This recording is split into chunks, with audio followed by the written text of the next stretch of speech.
गणित कक्षा 10 के प्रश्नावली 2.2 से प्रश्न संख्या 4 को हल करेंगे इस वीडियो में हम। तो 4 u की घात 2 प्लस 8 u हमारा जो द्विघात बहुपद दिया गया है, उसके बाद में हमें इसके शून्यांक ज्ञात करने हैं और शून्यांकों तथा गुणांकों के बीच के जो संबंध है उनकी सत्यता की जांच करना है। तो सवाल को शुरू करते हैं। उससे पहले इसमें एक चीज़ आपको बता देते हैं कि यहाँ जो अचर मान है वो दिया नहीं गया है, ठीक है। तो सवाल को हल करने पर आपको सारी जानकारी दे दी जाएगी। प्रश्नानुसार हमारे को यहाँ दिया गया है 4 u की घात 2 प्लस 8 u। यहाँ जो अचर पद है, अचर पद का जो मान है वो क्या है, 0 है यहाँ पर, ठीक है। इस बात का आपको ध्यान रखना है। अब अचर पद दिया नहीं गया है तो हमें यहाँ पर प्रथम और अंतिम पद को गुणनफल के लिए कोई आवश्यकता नहीं है, तो हम सीधा इन दोनों ही संख्याओं में से कॉमन ले लेंगे। तो दोनों संख्याओं में से 4 u का भाग इसमें भी जाता है और 4 u का भाग इसमें भी जाता है, तो दोनों संख्याओं में से कॉमन वही लेंगे जो दोनों का गुणनखंड हो। तो 4 u क्या है, इन दोनों का गुणनखंड है, 4 u हमने कॉमन ले लिया। यहाँ क्या बचा है, इसके लिए हम देखेंगे कि 4 u का भाग 4 u की घात 2 में देंगे तो 4 से 4 एक बार विभाजित हो जाता है। यहाँ रफ कार्य में आपको बता देते हैं कि 4 u स्क्वायर में हम 4 u का भाग देंगे तो 4 से 4 विभाजित हो गया, और u की दो घात में से एक घात को कम कर देंगे तो यहाँ पर u बचेगा केवल, ठीक है। तो ये किस लिए किया है हमने कि ये जो कॉमन लिया है संख्या हमने 4 u दोनों में से, क्योंकि दोनों संख्याओं का गुणनखंड है 4 u। तो कॉमन लेने के बाद यहाँ बचा क्या है, इसके लिए हम क्या करते हैं कि जो संख्या कॉमन लेते हैं उसी का भाग दे देते हैं जिस संख्या में से हमने कॉमन लिया है।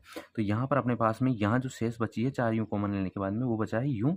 उसके बाद में है 8 u। तो 8 u में से हम 4 u कॉमन ले लेंगे तो 4 का भाग 8 में 2 बार, और u की एक घात में से एक घात हम कम कर देंगे तो यहाँ बचेगा अपने पास में 2। एक जो मान है 4 u बराबर तो 0 हो जाएगा, और दूसरा जो मान है u प्लस 2 बराबर 0 हो जाएगा। तो u बराबर 4 का भाग 0 में देंगे तो ये तो 0 हो गया, और u बराबर 1 हो जाएगा। 2 का हम इस तरफ पक्षांतरण करेंगे तो माइनस के 2। तो u के जो मान आए हैं वो 0 और -2, ये हमारे इस द्विघात समीकरण के शून्यांक आए हैं। अब शून्यांक हमारे सही है या नहीं है, इसके लिए हमें जांच करनी है। शून्यांक और गुणांकों के मध्य जो सत्यता की जांच करेंगे, उसके बाद हमें सवाल का जो पता चलता है कि ये हमारा सवाल सही है, इसका हल सही है या नहीं है, तो हम शून्यांकों का योग करेंगे और उनका गुणनफल करेंगे। उससे पहले द्विघात समीकरण के बारे में हम थोड़ा जान लेते हैं कि इसमें किस प्रकार से सूत्र को तैयार करते हैं। कि यहाँ द्विघात समीकरण का ये व्यापक रूप है ax की घात 2 प्लस bx प्लस c बराबर 0। और द्विघात समीकरण जो दी गई है हमें दी गई है 4 u की घात 2 प्लस 8 u प्लस 0।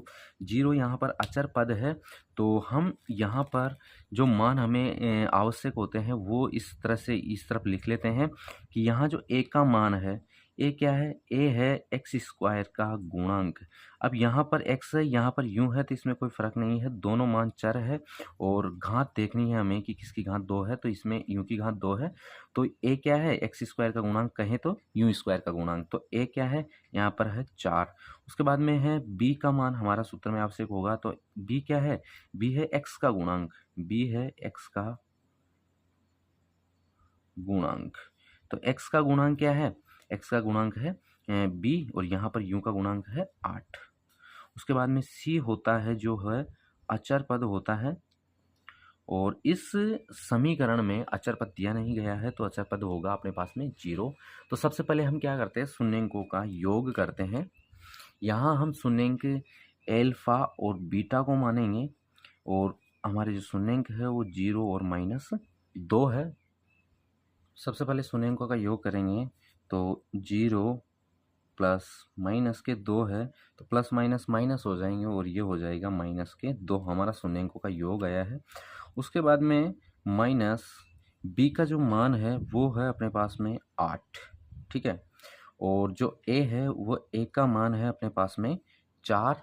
तो -8 में हम 4 का भाग देंगे तो ये भी हमें क्या प्राप्त होगा, -2 बराबर -2। तो शून्यांकों का योग तो हमारा बिल्कुल सही है। अब हम करेंगे शून्यांकों का गुणनफल। शून्यांकों का जो गुणनफल होगा वो होगा एल्फा गुणा बीटा, और ये किसके बराबर होना चाहिए, ये होना चाहिए c बटा a के बराबर होना चाहिए। c हमारे पास में यहाँ अचर पद होगा, और a है जो है एक्स स्क्वायर का गुणांक एल्फा इंटू बीटा, तो 0 गुणा माइनस के 2 बराबर सी क्या है अचर पद, तो सी का मान 0 है, ए का मान 4 है, तो ये 0 बराबर 0 है। दोनों ही जो संबंध है सत्यता की जांच के लिए हमने किए हैं, शून्यंकों का योग और गुणनफल वो बिल्कुल सही है, तो हमारा प्रश्न भी सही है और यही हमारे इस क्वेश्चन का उत्तर होगा। तो आज की इस वीडियो में हमने प्रश्न संख्या 4 को बताया है। वीडियो को लाइक कीजिए और चैनल को सब्सक्राइब कीजिए। एमएलडी पाठशाला पर जुड़े रहने के लिए, ऐसे ही और वीडियो देखने के लिए चैनल को सब्सक्राइब कीजिए, वीडियो को लाइक कीजिए। धन्यवाद।